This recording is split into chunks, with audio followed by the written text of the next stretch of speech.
some guys and not really know exactly who's going to be that guy that's coming. A lot of times in the 3-4, it's that boundary rush in or rush back or whatever you want to term them. That's the one that's coming off the edge. Well, in this offense, any number of guys can come, whether it's 4 or 5 or 6 ultimately that you're bringing, or even the illusion of bringing that many, but yet dropping some of them out. All in the same. So it's organized chaos is what I would probably, and again, I'm kind of new to it, still learning all the wrinkles to it, but that's what I would call it, because I think it will give some offenses some challenges, especially offensive line and how they count the numbers in the box. So in this defense, does maybe an end need the versatility to play a little bit of linebacker if the situation needs it, or do they always stay out on the end? Well, I think you got to have, versatility is outstanding. And no matter what type of scheme that you play in, if you got versatile defensive linemen where you can interchange them, move them around, stand them up, shift them, do all that stuff, then you got an advantage, because the offenses, there's some great offenses, especially here in the SEC. And so we're going to have our work cut out for us, but we're going to have to make sure that we're doing some things to try to change the picture up for them as well. What are the blitz packages that you've seen really look like? Are they different than anything you've seen? Like you said, the 3-3-5 is different? Yeah, a little bit different. Just, again, the opportunity to bring any number of players from any number of positions, not your traditional, okay, here are 4 rushers, we slant them one way, we bring 1 or 2 off the edge, or we switch them and then that guy will stay out, but he'll come in.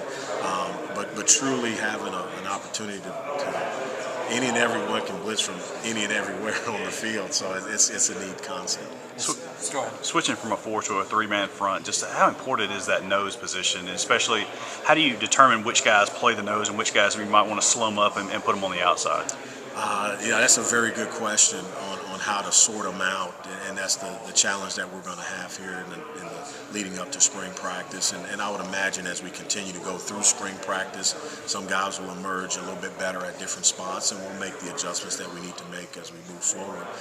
But yes, the man in the middle, when it's a 4-3 defense, it's that Mike backer. When it's a 3-4 defense, it's that nose guard. And so, because he's the one closest to the ball, and if you got a guy that can really wreak some havoc on the center, then you could really do some creative things, because he'll command a double team most of the time, and that'll help some of the other guys out, open up some lanes for some of those blitzers to come through.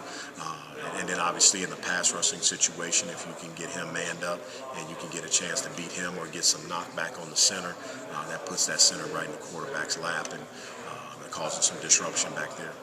Historically, there's been a lot of good defensive linemen that come through Mississippi State. One of them just won a Super Bowl. How excited are you to get to that kind of recruiting that produces a lot of consistently good defensive linemen? Oh, very, very excited. I got in the car and drove 4 hours, and I was in Atlanta. Was making my way back all up and through Alabama, and then obviously here in Mississippi. Now you got Louisiana, you got Tennessee. So you can drive and get to a good number of athletes. Whereas at Washington State, we were having to fly to get to these places. So it's very exciting to be able to drive and in the spring and to have players be able to come over and drive over and it be a drive that they can come in, they can come back, get back out, and get back home in due time, where it doesn't have to be a lot of money spent, where they have to spend the weekend, so to speak, because they're traveling so far, because they have to take a flight. Yeah, what are your early impressions of the D-line that you are inheriting? What are some of the guys that you've seen so far just on film? Yeah, one, they're all big and tall and can run, and that's really exciting. We've kind of hung our hat over the years, both at Minnesota and at Washington State, with guys that were a little bit smaller structured, but were athletic and fast, that can move, and now you've got those guys that can move and bend, athletic and fast, but yet they're carrying 260. Jordan Davis told me he was 260 as a defensive end, and you're like, wow, and the sky's the limit, for him as far as what he can do. You got guys like Trey Davis that came in as an early enrollee.